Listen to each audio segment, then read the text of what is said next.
So call the meeting to order. Can we have a roll call? Paul, just mic up as much as it can. We're having trouble hearing Paul back here. There you go. Okay. Now you're good. Does that work? Okay. Okay. For the treasurer, Mr. Boykin. Here. For the director of finance, Mr. Reyes. Present. I never had that problem about my Mr. Keeley. Here. For the controller, Mr. McGuire. Chairperson Rosensteel, you have a quorum. Thank you. Can I have a motion to approve the committee agenda and work plan? Moved. All in favor? Aye. Okay, that passes. The minutes of the September 6th. Oh, wait a second, I'm on the wrong.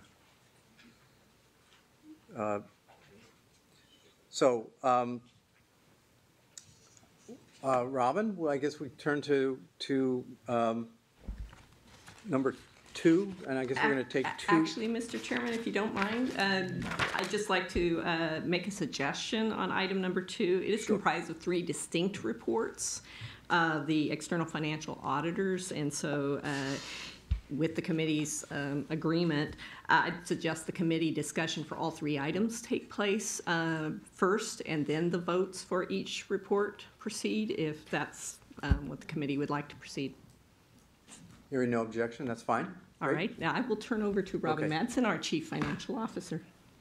And it's my pleasure first to introduce the representatives from Crowe Horwath, who are here to present the results of their audit of our financial statements. And I'm going to work, hopefully, from your right to my right. How about that? Wasn't that good?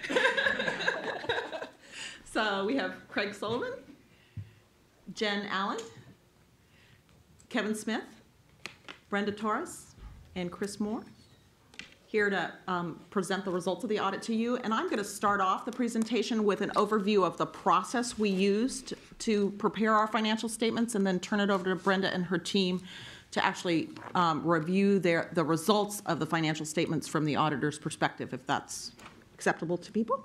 Okay, so what I have here is, again, a brief overview of the process. The actual financial statement results are a board item for Thursday afternoon or Friday, so it's item 9, and we will be giving you an overview of the actual content of the financial statements there, some of the estimating we do, and so forth. So this is really just a snapshot of the process we use. And in that, I'm going to talk a little bit about the timeline, the work plan, the types of reports we prepare, and the processes we use to generate those reports, and our plans as they stand now for fiscal year 2012 and 13, which we are well into. So in terms of the timeline, we began this financial reporting year obviously on 7/1 of 11. We did issue a set of 6-month financials in December of last year. Those were prepared without notes, so we did a close but didn't generate notes to the financials. We began audit planning for this fiscal year in January with Crowe. We actually did a hard close in March with the 3/31 results, based on some planning we had done as a result of last year's audit to make sure that we got ahead of the game in terms of the review of the financial statements. And in this case, we did prepare notes and financials, but simply for the teachers' retirement fund, not for other small funds. So we went through the process of preparing those statements, preparing the notes, submitting them to Crowe for review, and getting feedback both from Crowe and from our own processes as to how we could improve for the close in June. Crowe was here I have up here as effective May, but as we discussed earlier today, there was actually some work done in April on that review. We got comments from their review with suggestions for improvements for the year-end close process. We actually prepare a set of financial statements on a legal basis that gets submitted to the controller by August 20th. We actually closed our GAAP financial statements at that same date, which was a new challenge for us that we were pleased to have met. The audit began soon thereafter. We completed the audit by October 5th, sliding a little bit beyond the intended completion date of October or September 30th, but we had enough done that we submitted draft financials to the State Controller's Office before the end of September, and then we met our filing deadline for the audited financials of 10/15. We are in the process of preparing the comprehensive annual financial report, which is due for completion by the end of December. And we also prepare a set of reports for the local government reporting system that tabulates information on pensions. So those are also due on 12/31. In terms of the work plan, this, again, just is about the process, the fact that it's a cross-organizational effort. It begins in the spring. It includes a review of the third quarter results. It supported financial statement production, and it supports the external audit preparation. You know, as we understand about the world in which we exist, we are dealing with legacy systems that are not interrelated in an automated fashion. We rely on significant third-party input for information. We produce our statements in Excel and Word, and that was one of the lessons we learned from the 331 close, is that we ended up with a version control problem, so we were able to put mitigating controls in place to address that, so we didn't have that same problem in June. The other challenge is that the 6/30/12 pricing for private assets is not available until mid to late September. So that's just that's the state of our world in terms of the preparation of the financial statements. The legal basis statements, as I mentioned, are due in August. It's modified cash basis reporting. It includes a series of actually 7 different reports, I believe. And again, these are used in terms of the planning for the budgetary process to understand the state of cash and funds. We disclose cash held outside of the state treasury. So that's the process that we go through to meet those needs in terms of the budgetary reporting cycle. The GAAP statements are due, like I said, on October 15th. They differ from our audited GAAP financial statements just in terms of how we present information. So the format is supporting of the statewide CAFR rather than the CalSTRS CAFR. The GAAP financial statements include a reconciled trial balance, the financial statements themselves, management discussion and analysis, a series of notes and supplementary information, and again, it's a collaborative cross-organizational effort to produce those financial statements. The interim fieldwork did include an assessment of 331 results. As with the annual audit, it was managed by Audit Services, and we deliver the opinion to meet the SEO deadlines for the state's CAFR. This year in particular, we have had an active relationship with the Department of Finance in terms of reporting, making sure that the legal basis statements that we produce and send to the State Controller's Office are reconciled to the information we provide from a budgetary perspective. So we want to make sure those tick and tie so that we're all clear as to where the fund balances are residing, the cash and accrual entries we have in the various funds. And I think that has worked very well. The local government reporting system, again, is due by 12/31. It's required by government code, and again, it focuses on reporting on the status of public retirement systems in California, so it's a consolidation of that. As we generate our CAFR, the document gets much bigger. It is supplemented by information from a business perspective on investments, the funding status of the plan from the actuarial perspective, and it includes a lot of statistical information about our members and beneficiaries. We prepare it in conjunction with an examination of the Government Finance Officers Association checklist for an informative CAFR. So we're making sure that we include the things that they are recommending for all government reporting entities across the United States. And we include supplemental schedules. It does also require a review by the auditor, so we're working with the CRO team to make sure that we've got a timeline set up for production and their review so we can meet the deadlines that GFOA sets. In terms of next steps for this year, we definitely have already begun to address the audit observations from 11/12. We had a meeting this morning to talk about lessons learned and how to fine-tune our planning for this year's process to take advantage of the information that is now current in our minds, having just recently completed the audit. We are also working on the reconciliation and documentation of conversion of our accounting records into CARM. And we are actively preparing financial results as we speak for the quarter that ended 9/30 of 12. And then this is, again, information that lays out the timeline for the next year based on the planning that we have done to date. And unless there are questions from the committee about the process, Any questions? I will turn the clicker. Dr. Yetman. would Oh, sorry, like to- sorry, Bob. Thank you. Thank you, Mr. Chair. Robin, I had a question about the hard close, the hard closes.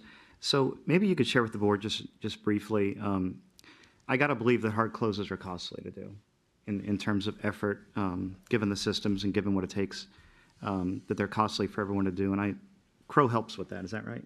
I've got that right. Well, we prepare the financial statements, so their help is in their review of the financial statements that we generate in terms of observations they have about results and our process that we used in particular to help inform our processes for 630. I can tell you that this year, it was really the results were what I would call they were both from Crow's feedback and from our own assessment of our capabilities. In other words, we discovered things we had done wrong or would like to do differently, as well as receiving input from Crow. So it was from both perspectives.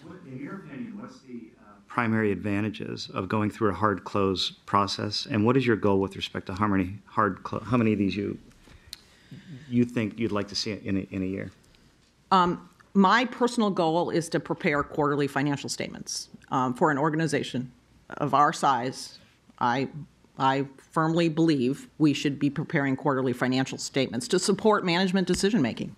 So it's not for any external party. It's to make information available to us to look at our financial results and see where we are on an incremental basis throughout the year. And my perspective is colored by experience in the private sector. So that's where I'm coming from. Whether, in terms of the CBA for that for an organization like us, I think it's something that we have to aspire to gradually. I wouldn't say to go to that place right now.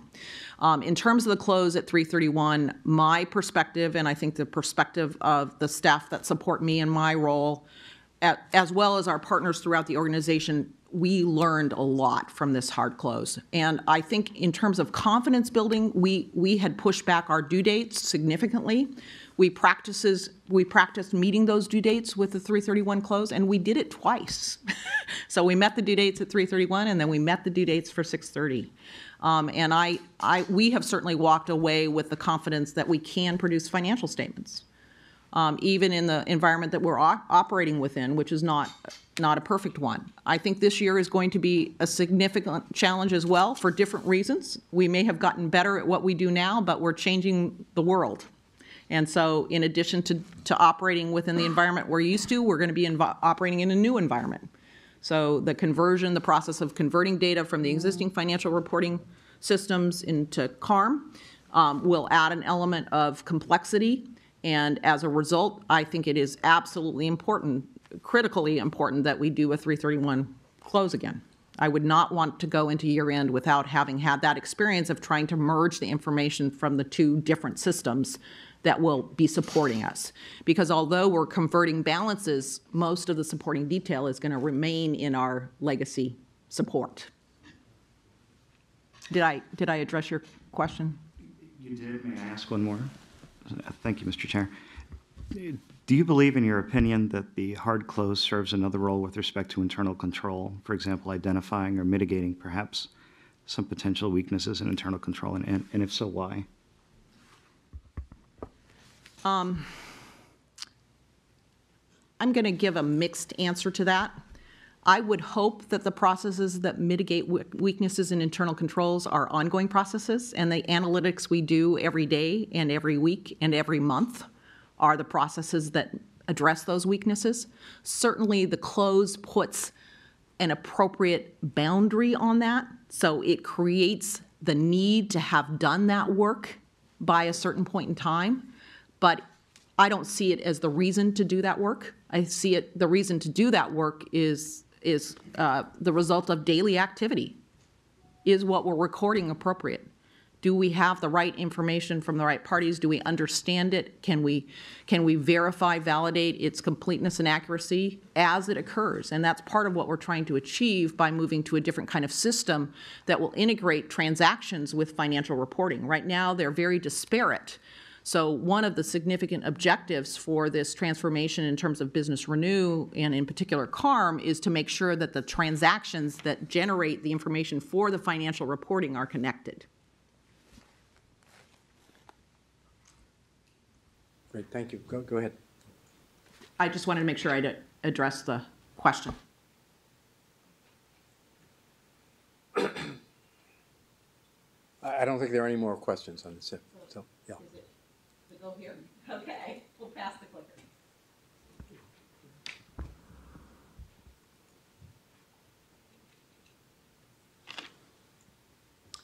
Chairperson Rosensteel, members of the Audits and Risk Management Committee, on behalf of Crow Horwath, I would like to thank you for the opportunity to present to all of you today.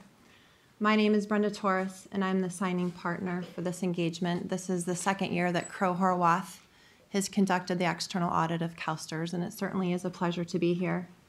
I would also like to acknowledge Ms. Madsen and her team for preparation for this year's annual audit, as well as the various business units that are represented here today, along with Ms. Campbell-Smith and her team, who really managed the contract with Crow. So I want to thank them and their efforts for preparing for the audit. I'm going to discuss the engagement team and tell you a little bit about our approach and how we staff the engagement. Mr. Smith is going to cover the report on independent auditors. He's then going to turn it over to Mr. Moore and Ms. Allen, who are going to talk about a couple of areas of primary audit emphasis. That would be the funded status of the retirement plan, as well as our approach to auditing the investment portfolio. Mr. Smith is then going to touch on the report of internal control over financial reporting. The intent of that discussion is to allow Mr. Smith to present the entire report, and then we'll open it up for questions after he's had an opportunity to do so. I'm then going to touch on required communications to those charged with governance, or all of you. I will touch on those things that had not previously been discussed. And then Mr. Smith is going to cover new accounting standards. So to tell you a little bit about our engagement team, we utilize a cross-functional team within Crow to service this engagement. So we bring members of our team from various business units within our own firm to serve you. That would include benefit plan services, our public sector, financial institutions, our information technology risk practice. So we will introduce ourselves and tell you a little bit about our roles in a few minutes, but it's important for you to understand that we have 6 partners within Crow that touch this engagement. 4 of us are sitting at this table today. 2 other individuals serve as the role of concurring partner on the engagement. So that individual actually reviews the financial statements in the report, as well as some of the audit files. And then in addition to that, we have an assurance professional practice, and a member of that group also reviews the report. Our team is then supplemented with about 10 to 12 other individuals within the firm that specialize in various areas of expertise. Like I said, my name is Brenda Torres. I'm an audit partner, and I specialize in benefit plan services. And I'll start to my left, your right, and have Craig introduce himself. I'm Craig Sullivan. I'm a partner within our IT risk practice and was responsible for the review of the controls over the IT portion of the job. I'm Jen Allen. I am a senior manager within our benefit and plans and services, and I was the on-site senior manager for the audit. Kevin Smith. I serve in our governmental audit practice. I also, external to the firm, sit on the AICPA state and local expert panel. Chris Moore, partner in financial services. My role within the firm is investment security valuations, and that was my role in this audit engagement as well. One other person whose picture appears on this slide, who is not sitting up here with us today, who's actually in the audience, is Rick Olchey. He is actually the partner in charge of Crow's audit practice at a national level. So we appreciate Rick being here and supporting us and demonstrating to all of you how important CalSTRS is to our organization. So thank you, Rick, for being here. We also use various subcontractors on the engagement. We'll talk a little bit about that, but we use Harvest Investments to analyze the investment portfolio, help us sector that investment portfolio, and then they do test investment valuation primarily with debt securities. In addition to that, we use Gabriel Roeder Smith as our principal actuary. And then under the terms of the contract, we also use a subcontractor that's a disabled veterans business enterprise. I will now turn it over to Mr. Smith, who will cover the report on independent auditors. Thank you, Brenda. Of the 66 pages in the financial statements. Thank you. Of the 66 pages in the financial statements, if you refer to ARM 11 and 12, that's Crow Horwath's opinion. So it's actually the only thing within the 66 pages that we own. So what you've engaged us to do is perform an audit in accordance with generally accepted auditing standards, as well as auditing standards for governmental entities.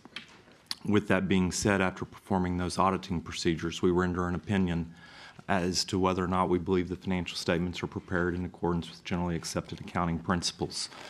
You guys have received an unqualified opinion, which means that we believe that the financial statements are in fact prepared in accordance with GAAP and are supported by the underlying books and records of the system. Auditing standards allow us to include certain emphasis paragraphs that aren't normally seen in the standard audit opinion. We have included 2 emphasis opinions. It does not have any impact upon the fact that we believe it to be unqualified, but it means they're of such importance that we believe a reader of the financial statement should be aware of those. And as we talk about areas of audit emphasis, it will tie back to these 2 paragraphs. But we've pointed out the funded status of the plan, which obviously is very aware, is a point that's very familiar to each of you, as well as the fact that over $45 billion of assets included within your statement of net assets are hard to value. They include real estate as well as private equity, so those are based upon estimates from the general partner and then reviewed by management. Ultimately, we have to opine as to whether or not we agree with those valuations, but again, those are somewhat softer numbers than something readily traded on an exchange, and could have a significant impact upon your results or your investment performance in any given year. So again, we've pointed that out. Again, and as part of rendering that opinion, we performed our audit in accordance with generally accepted auditing standards. We are responsible for the opinion, but it does not relieve management of their overall responsibility for the accurate preparation of the financial statements, as well as those charged with oversight, or this committee here. And with that, I'll turn it over to Ms. Allen.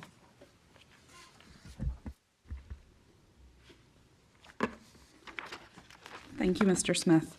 Before we begin to discuss our audit procedures, it's important to note that audit standards require us to obtain an understanding of internal controls. However, we were unable to place reliance upon internal controls for reasons which we will be covering later in the presentation.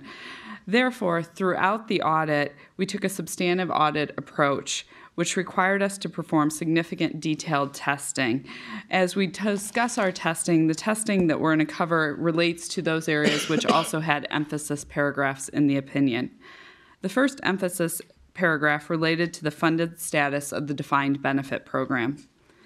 Note 3 to the system's financial statements, which is found on page ARM 42, provides a summary of the system's funded status for the State Teachers Retirement Plan and Medicare Premium Payment Program. This information is heavily reliant upon estimates and actuarial assumptions, including the investment rate of return. As described in Note 3, as of June 30th, 2011, the most recent actuarial valuation date, the system's independent actuaries determined that the value of the defined benefit program's actuarial accrued obligation exceeded the actuarial value of its assets by $64 billion. The projected revenue shortfall is due primarily to investment return experience over the last decade that was less than the long-term actuarial assumption of 7.5% per year. Audit procedures we performed in this area included confirming actuarial data directly with Milliman, the external actuary, obtaining an understanding of the nature of the work performed by Milliman and their competence, and assessing Milliman's objectivity and any other relationships that they might have had with CalSTRS. We evaluated key assumptions used to determine actuarial accrued liability. We used computer-assisted audit technology to perform procedures on census data, including comparing the census data used in the 2011 and 2010 valuations to look for changes in data and to investigate outliers. We confirmed data for a sample of members directly with the school districts. We evaluated a sample of the school district audits performed by Audit Services. As Brenda mentioned, we engaged Gabriel Roeder-Smith as the principal actuary. Gabriel Roeder-Smith places a special emphasis on services to the public sector, and their client base includes more than 800 public sector agencies. Gabriel Roeder-Smith evaluated Milliman's qualifications also, the actuarial reports which were received, and the actuarial valuation methodologies and assumptions used. Crowe reviewed Gabriel Roeder-Smith's findings and conclusions and met with Gabriel Roeder-Smith to discuss their findings. That is an overview of the audit procedures related to the actuarial information. Mr. Moore will now discuss the testing of investments, which was the focus of the second emphasis paragraph. Thank you. As you would imagine, the testing for investment securities is a significant part of the audit of the system. There's a summary on the classification of the statement of fiduciary net assets, and you can find it on page ARM 28. Additionally, there's considerable detail on the holdings within footnote 4. That's on page, starting on page ARM 45. The slide that we put up here is just to help illustrate the conversation that I'd like to have about how we see the system's holdings and how we organize the testing. Unlike some of the reports that you might see, including the financial statements where the investment securities are grouped often by intent or strategy, we audit them based on the underlying investment, rather than necessarily how it's managed. For example, mutual funds, we would group those with equity securities, or short-term inflation-sensitive and overlay securities. Those are primarily debt investments, so we would group and test those in that way.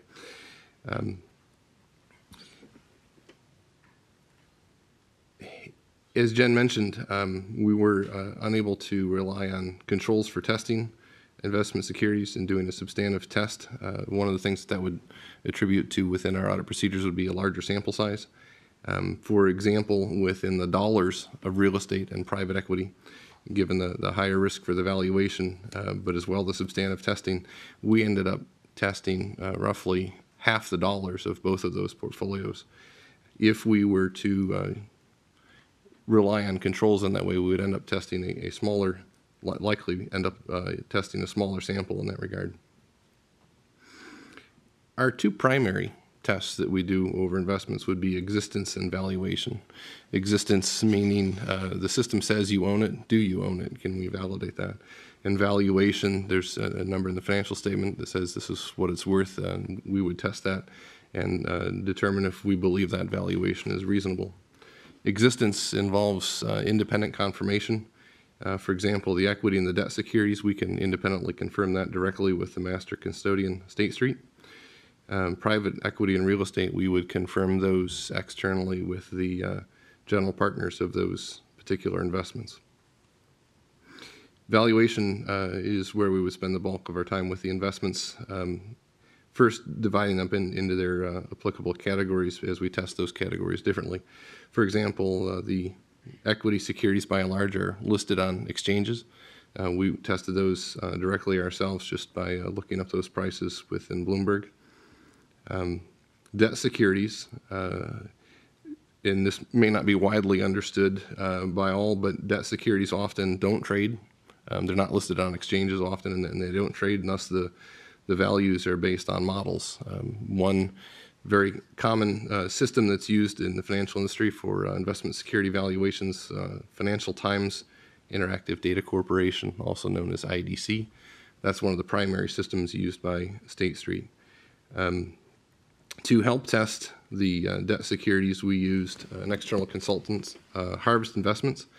That's a consultant that we've had a relationship with since 1994.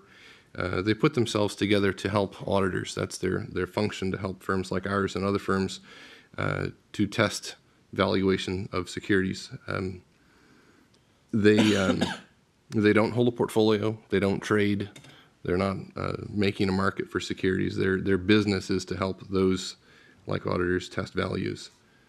We use them as a firm on all of our SEC engagements, which therefore means I make annual due diligence visits and do detailed testing of the work that they do for us on an annual basis. Additionally, just as a side note, following the onset of the financial crisis, the PCOB started asking questions about security valuations, and one of the things they did was put together a task force to try and understand systemic risk in the financial industry for security pricing. Harvest was invited to that table to speak and comment, and has an ongoing relationship with them since to provide consultation on investment security valuation. What they did for us specifically was sectoring, look at inside your portfolio and help us understand what you have other than private equity and real estate, and then specifically to test the debt securities. They use their own methods. They don't simply go look them up on IDC. I could do that, others could do that. They have their own proprietary methods. The idea is to try and step past those other systems, come up with their own values independently to avoid the shortcomings in the modeling systems that are inherent when you're trying to price the entire industry on a daily basis. At the end of the day, we think that their pricing is better and more documentable in terms of for testing debt securities.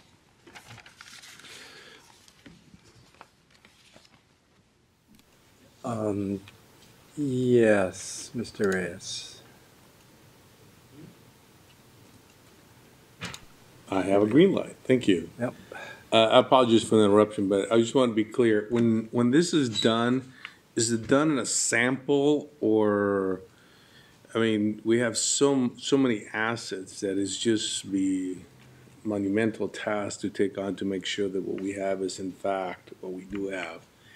And the reason why I bring it up is that because you found a company worth $7 million, and once you drilled down, you found that there was one company and 6 others were not there anymore, and we're down to $500,000.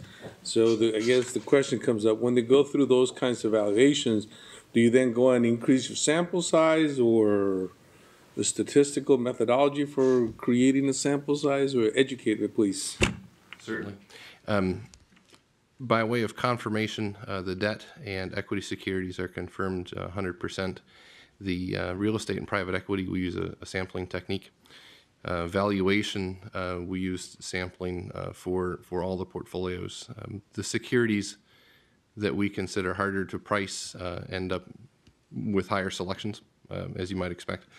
The couple of things we do when we find differences in valuation. First off, we aggregate that and extrapolate that on the sample to decide if we think as a whole if that's material or not. But part of the evaluation then is understanding the root cause, trying to understand are there others like it. In that particular instance that you asked about, I believe that those are the only one of that type of nature, so we wouldn't have needed to extend the sample size. And part of that is that the system hasn't been involved in private equity investing for an extended period of time. I mean, it's not brand new, but it's relatively new. And those holdings are a byproduct of the life cycle of private equity investing. There are winners and not winners. Those that win move on, they're sold, you cash in your profits and reinvest. But occasionally, that doesn't happen. And what the general partner will do is hand the system, here are your shares of that investment, and you can ride it from here, which sometimes turns valuable later on or not.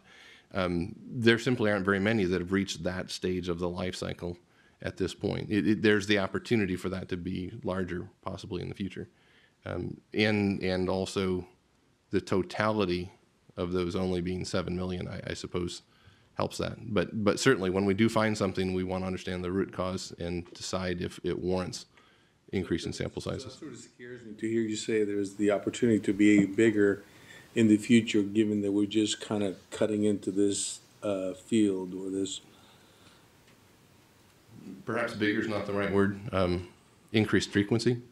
It's simply. Bottom line, we lose more money, or we don't realize that we've lost money until afterwards. These are holdings that where the company simply didn't succeed. I would very unique in that the other ones that we tested, they're operating entities. We saw audited financial statements. They exist and they're conducting business. These particular securities you're referring to, the agreements often call for a wind down if things don't pan the way they would like to, and they hand back the investments. That is always a potential with private equity investing. And I guess I get the potential as long as we're tracking it. I mean, it happens. And so when we're not tracking, that causes the concern for me. But it looks like Chris wants to take the mic. I just wanted to help explain the structure. These are the tail investments, and these two are unique because we were the sole LP. They're almost 14-year-old investments, very early in the start of private equity. As you know, we're almost never a sole LP. But at this point, the partnership's breaking up. They gave us actual shares in the companies. And what he's describing is as those tail investments, the investments that get out to about 10, 14 years, as we move out in private equity, we'll have more of those, but based on what we experienced, we've established a procedure to monitor those. Most of the time, we're going to be one of 100 people in the partnership, and they'll liquidate the whole partnership. Okay. This was we caught it, reported to them. It was a good find of tail investments that ended up coming back to us, which is pretty unusual. Okay. Thank you, Chris. Can I just ask a little bit more, though, about that? Because I mean, the issue is, as Pedro said, I mean, it's one thing to have investments that don't turn out the way we expect them to. That's an investment issue. But there's a second issue about making sure that if that happens, that we know what happens and we take account of that and it's recorded that way. Because I think the issue for this committee isn't whether or not that investment was successful or not. It's the fact that it was. We had $500,000. That's we had $500,000, but we thought we had $7 million, and that's a financial reporting problem, and it's also an investment return measurement problem, and we need to understand how that doesn't happen, especially if there's a possibility that the frequency of these, given the life cycle of private equity investment, might increase, and so that's. That's kind of what I'd like. That's your point. I mean, yeah. I'm with you on that. It's not that, I don't want to lose money. Right. That's not. But if this is an investment committee. Yeah. And so if we make money or don't make money, I just want to make sure that what the assets that we have are being valued, or we keep it in the books of what they're valued. And so this tells me that we're not 100% on them. And what I'm hearing Mr. Moore say is that the frequency of this type of issues may come up as we're coming out to the tail end, and I don't have an issue with recognizing that we lost money. I just want to make sure that we're tracking at what the value of that investment is. No, as I said, because we've had so few of these, and this was the unique one where we were in your private equity report. These are two of the funds that are in the red as third quartile, or third tier, so you see those all the time. But we've established better procedures about how to account for those and how to test the value of those as they get to the end. Because oftentimes we're getting shares of a company that's still private, and so it doesn't trade, and we want to make sure we're marking it down adequately. Can I though ask a question of the Crow people, because I think what I'm trying to understand a comment that I think was made as to why there are these two emphasis paragraphs, and that if I understand what Ms. Allen said and what Mr. Moore said, it has to do with the fact that we were unable to rely on controls. Was that an accurate? No, that's not an accurate Okay, statement. What was the accurate statement that I miswrote down? We did not rely upon internal controls, which drives a couple things. As Mr. Reyes said, we can't do 100% of the transactions that flows through the system. So ultimately, we do perform sampling procedures. With that substantive approach, the two primary factors would be what we believe inherent risk and control risk to be, and that drives the sample sizes. So if we believe something to have less control risk or a great degree of internal controls and lower inherent risk, our sample sizes would be lower than something we believe to be inherently risky and limited internal controls. So Ms. Allen's comment was that we didn't rely upon internal controls. One can take from that for all sample sizes, we said that there was high control risk. So that drove our sample sizes high. The chart that is in front of you tells you how we view the inherent risk of the entity or of the investments. So again, back to that sample sizes, it would be driven primarily real estate and private equity. All of those would be high, and thus resulting in a significant sample with the actual substantive procedures. So even without that reliance upon internal controls, though, we've got to drive enough substantive procedures that we believe we can render an opinion in accordance with generally accepted auditing standards, which we have done, and we've said you've received an unqualified opinion. The emphasis paragraphs allow us to tell readers, whether it be those charged with oversight or external to the system, these are things that are somewhat unique and provide enough risk to the financial statements that the reader should be aware of those. Again, as Ms. Allen walked through the significant estimates embedded within the actuary accrued liability, the significance of the number, as well as the overall risk of being able to, in the future periods of meeting the member payments, we believe that ultimately there is significant risk to the organization as it relates to the AAL. The second piece, again, the $45 billion in hard-to-value assets, again, are based upon judgments, whether it be inputs of cash flows of what they believe that they could achieve on a readily exchange traded if it happened to be public, but a variety of different inputs that the general partner has made and concluded what they believe the value of the entity to be. CalSTR's management then says whether or not they agree with the GP, and ultimately we audit that. So we're not saying that the values are wrong. We believe them to be accurately stated and reported in accordance with generally accepted accounting principles, but there is enough risk that we want the readers to be aware of that. Does that answer your question? Can I ask my question a little bit differently then?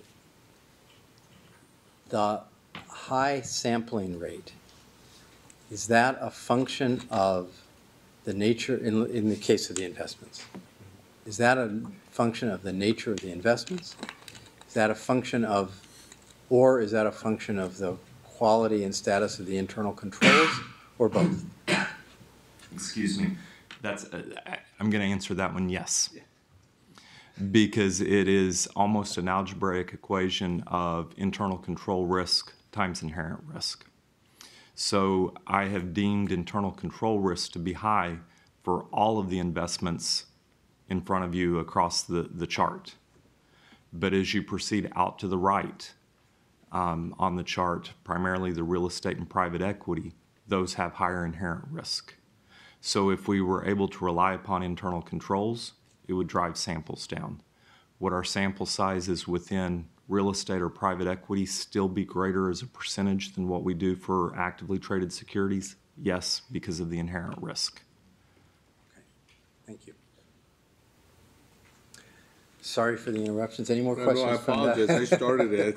Thank you, Mr. Moore, for your indulgence. All good questions. I think there's one point to make on the question that we started with. Within that list of the 7 million, I forget how many total securities that was, our sampling technique selected one of those. The rest were identified by management having asked about the one. So management self-identified those others. Yes. Testing private equity and real estate, it ends up being more involved than it would be for the equity or the debt securities. They simply don't have tickers. They don't have QSIPs. You just don't go to a Bloomberg terminal and look them up and figure them out in that way. There's a much more fundamental nature in that way. They typically involve multiple companies, multiple properties that roll up into an investment. There are other pieces going on in there other than the property or the companies themselves. They're often or can be internally leveraged. They have their own assets and liabilities, other assets and liabilities yet beyond that roll up into the net asset value that feeds the system's financial statements. They're valued by external fund managers, or for the real estate properties involved, appraisals. And all of that value, then there's a manual process that flows into the system's financial reporting. Private equity, for the most part, is supported by audited financial statements, at least on an annual basis, though oftentimes those are aged, generally 6 months. Those financial statements would be as of 12/31.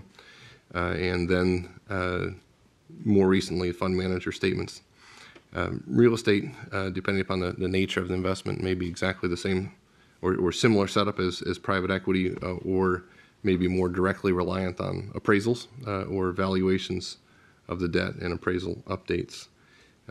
We audit those collectively through different means, like the audited financial statements. We roll those forward to the system's balance sheet date, taking into account cash transactions, and then evaluating the rate of return within that time frame, understanding the system's ownership percentage versus the audited financial statements, and then making sure the unaudited financial statements at 6/30 ultimately tie out to what the system's reporting on the final pricing for those securities. For real estate, it involves us additionally evaluating the appraisals, obtaining and evaluating the appraisals using our in-house real estate valuation experts, as well as testing the debt valuations that roll up into those net asset values. Collectively, there were some differences noted. I think they would all be within private equity and real estate. The aggregation of those differences didn't rise to the level that would have caused either a posted or even a proposed adjustment in that regard, but we did have some differences, and you'll find those differences and the causes that led to those flowing into the management letter comments that we'll be discussing here shortly.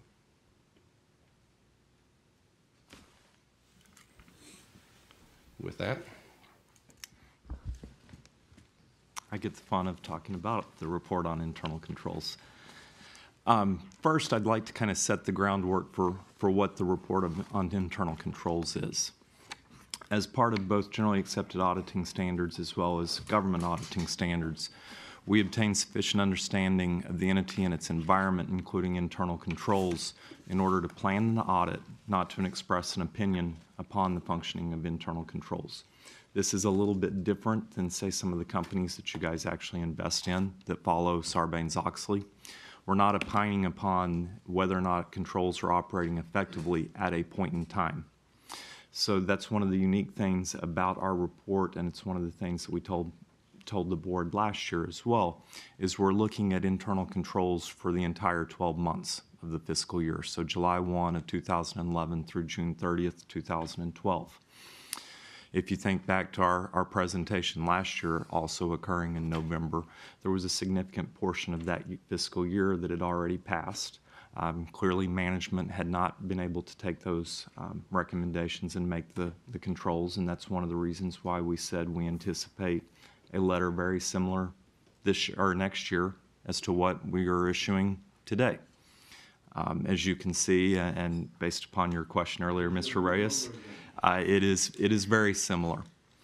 So versus reading each one of those reports or each one of the items, I'd like to kind of set some perspective as well as things that I think you should focus on and be concerned about. Go ahead and take it forward one. A couple key points to make. We do have 3 material weaknesses this year versus 2. I think one could take that to mean, did we go backwards versus forwards? I would tell you that that is not how this letter was intended to be. We're going to talk about some of the improvements that were made by management as it relates to the first and second comment, and some of the improvements that we anticipate being made over the next 12 to 24 months as well. With that being said, particularly due to the legacy nature of some of the systems, particularly as it relates to member data, the timeline for business renew and when technology tools could be addressing that, as well as one of the new GASB standards that I'll talk about at the end of the presentation. We believed that particular emphasis needed to be paid attention to the member data. It was embedded within the first two findings last year. We've pulled it out, so it's not new. It just kind of has its own place to rest because we're afraid that it will have a longer life cycle than findings 1 and 2. Finding 1, the entity level internal control environment. I think we characterized it last year as kind of the overall tone at the top and recognition of the importance of internal controls over financial reporting.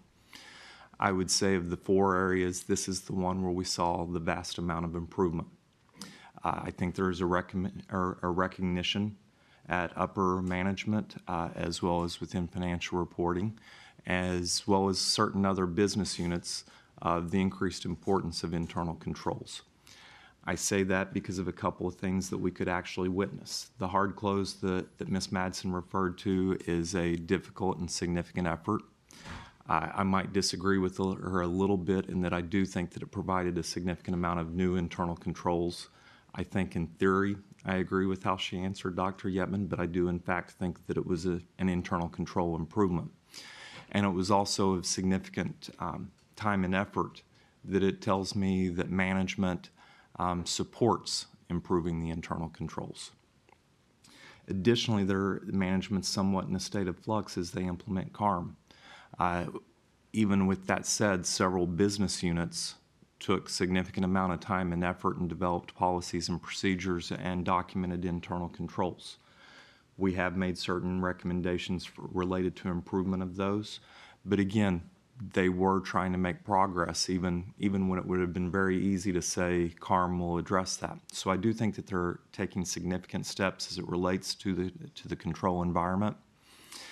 I say all of the improvements. With that being said, I still think that there is a significant amount of work to be done. I'm not trying to downplay the importance of the comment, and we still do believe it for the fiscal year or the 12 months to be a material weakness versus a significant deficiency. But again, with the improvements made that we saw in year 2, it's one that we could see declining or going away in the not so distant future if those improvements continue to be made. Finding 2 is a little more specific as it relates to the internal controls over financial reporting.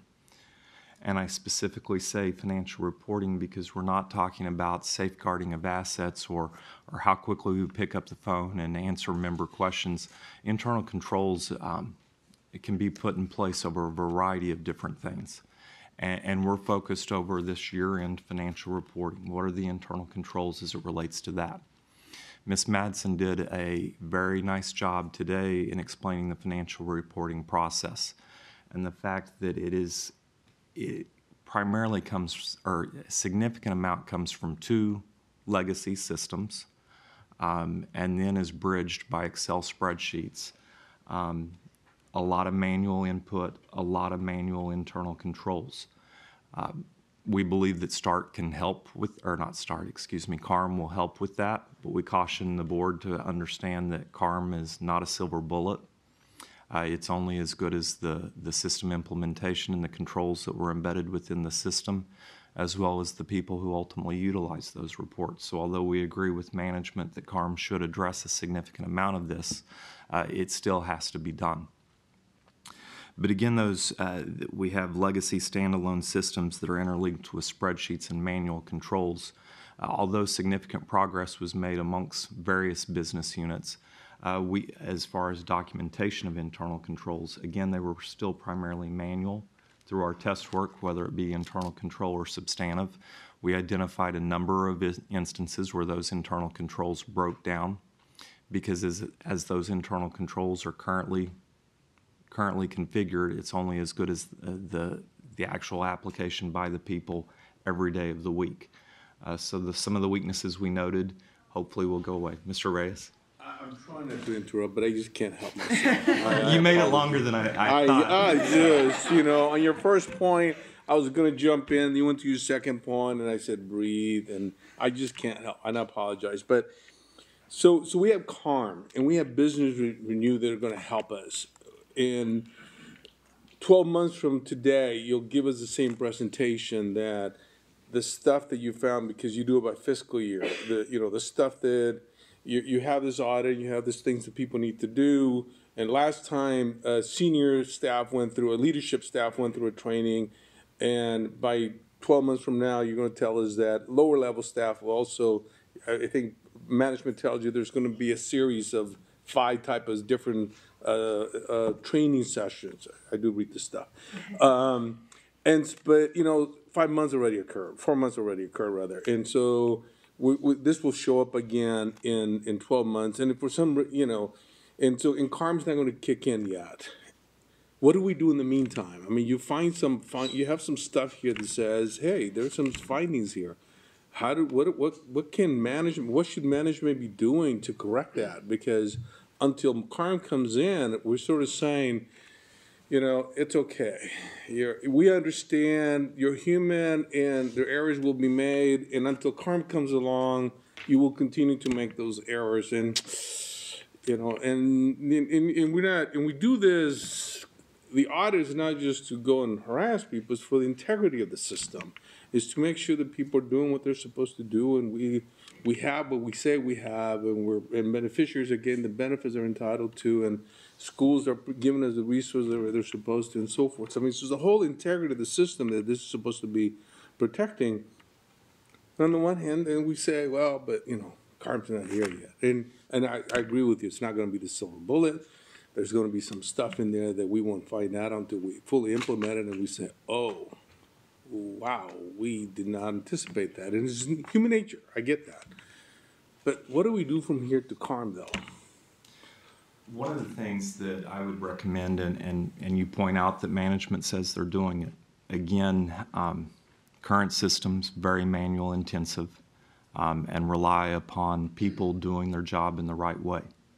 That training that senior management has gone through and is being rolled down, I think is providing a background and an education level to people to where they understand that these are the 5 things that I'll make the number up, the 5 things that I'm supposed to do on this individual transaction.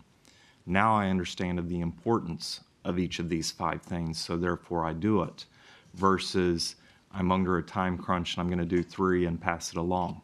Or I was asked to do this. This would take 12 hours to do it in depth, but it's got to go out today. Raising that hand, and again, this is where the policies and procedures are so important, and why we push on management to not make them pretty or how they sound like they should be, but based upon real life, what is happening. If it needs to take 12 hours, then it's got to take 12 hours, or we've got to find a different way to do it. So it's that understanding of internal controls and then holding people accountable with segregation of duties, review and approval of those reconciliations being performed, audit services having a robust audit plan where internal controls are being tested throughout the year. There are ways to improve the internal control structure minus CARM and in the short term. And some of the things that I said were improvements over the last 12 months are some of those same blocking and tackling that we would anticipate even more of that type of stuff occurring. So you made some suggestions of what management should be doing. Do you find those suggestions in? And I'm not an auditor, so I apologize because I'm going to give it my own title. My corrective action plan for the audit. I mean, management responded to your audit findings, and do you find it in their response? This what you're telling me that we ought to be doing? I do. One of the things that I would focus upon, though, is I think actionable timelines should be developed as well as to when those events or when those improvements are to be made. And again, and I think I told you this last year, Mr. Reyes, reporting back to you as the committee meets what improvements are being made as it relates to those. So I do believe that management's plan is sound, but I think ultimately serving your fiduciary oversight that you have, there's an element of monitoring what those improvements are. Utilizing audit service as well to measure some of those progress points, but I do believe that management's plans are adequate. But they should I'll include open some that sort up of to my timeline, other. is what I'm hearing you say. And again, not necessarily, and it may not be appropriate for this letter, but if it's a significant project, how do you measure whether or not we're making progress? One of those is a committed timeline of when things should occur and how they should occur. Mr. Chair, I'll defer to you on this, but clearly I think that, I appreciate management efforts to get us there, but, I really feel deja vu in terms of some of the stuff that was written up. And in light of the fact that we're, in November now, there's going to be some of this stuff again in 12 months from now. So if in the corrective action, there could be some sort of timeline that we get briefed on where we are in those steps, I think would be helpful. At least it makes me more comfortable that even though we may have issues come up, that we're still on the right path. But that's just my 2 cents. Yeah, I'm not sure whether you finished with your presentation. I know that I apologize. Mr. Reyes Never mind. couldn't hold himself, so he I'm broke gonna in. kill the I know mic. that Mr. Keeley is in line and Mr. Boykin is in line, but I'm wondering whether before we talk about what we should be doing, we can ask you to finish your presentation on this letter. Is that acceptable? And then, because I think there's a lot of questions and there's a lot of, we need to have a discussion about where to go from here. Agreed. So. The other point that I would make as it relates to finding two, excuse me, I do believe certain business units made significant progress in documenting of policies and procedures and internal controls. Again, through reporting back to the board as well as audit services, I think significant progress needs to be made in the other business units that didn't make the same level of progress. The other key point that I would make is I think that at this point, the organization also has to take a step back and say, these are the internal controls that we've identified within each business unit. Again, kind of one of the central themes in our document is that the system is very business unit oriented, and the internal controls tend to be documented as it relates to the business units, but the transactions, whether it be contributions received from the school district, ultimately invested and then ultimately paid out to the members, those flow across business units. So understanding how the business units interact, the reliance upon data from the other systems, whether it be coming from START and then into the general ledger, or from State Street Bank into the general ledger, that kind of cross business unit, what are the controls once it leaves one business unit to the other, I think is a critical aspect that I think still needs some improvement. Vast improvement in the documentation at the business unit level, but taking that and flowing it across the system as a whole, I think is one of the next steps that, Pedro, I would say is something that needs to be done over the next 12 months. CARM should help with that. It's an ERP, so it's going to require more interaction by multiple business units as well as documentations of the system. But it's something, if I was sitting in your chair, I would pay particular attention to as to how do we ensure that internal controls cross all business units and any weaknesses in one are made up in the other. The third one, again, it's somewhat similar to what you would have found embedded within findings 1 and 2 of the prior year. We broke it out for a couple specific reasons. We think it'll have a longer life cycle, as well as it's an area where you are heavily dependent upon a relatively old system, as well as the underlying accuracy of the data is wholly dependent upon third-party entities, i.e. the school districts. So what are the different steps that the system can take to ensure both the completeness and accuracy of the information that the school districts get? And this goes beyond pension spiking. It relates to all demographic data that ultimately drives that actuary accrued liability. When we get to the upcoming GASB standards, we'll talk about GASB 67 and 68, which are a complete change in the way that the GASB is accounting for pension standards. And if you go back to Ms. Allen's comment about the unfunded actuary accrued liability of approximately $64 billion, once those standards are implemented, that $64 billion is going to turn in from, or no longer be disclosure in just your statements. It's going to actually turn into a real liability on your school district's books and possibly ultimately the state's books, depending upon implementation. So the scrutiny of how accurate is this number, I think, will go up tenfold, because people are going to actually have to start explaining to their bond rating agencies why their net assets are negative potentially, et cetera. So we think that there's just an incredible amount of importance as it relates to the member data, so we've broken that out. But again, the findings there are consistent with prior year. Nothing new, but also nothing of significant improvement that I would point out as well. The fourth, the significant deficiency over IT. These would be that I would categorize, I think we made 7 recommendations. None of the 7 as a whole would be considered a significant deficiency, but conglomerated together, we believed them to be a significant deficiency and warrant your review as well as your consideration. With that being said, we did see improvement in the current year, and based upon management's responses, we believe it appears that significant progress has been made subsequent to issuance of our report as well. So it's an area where I think progress is being made, but I'd also say fairly legacy systems put together. I'm afraid that there will always be some concern as to the internal controls embedded within some of those systems. So that's at a high level. The report, why we issue it, the concerns that we have, the gravity that we do believe that it is. Significant work still left to be done by the system.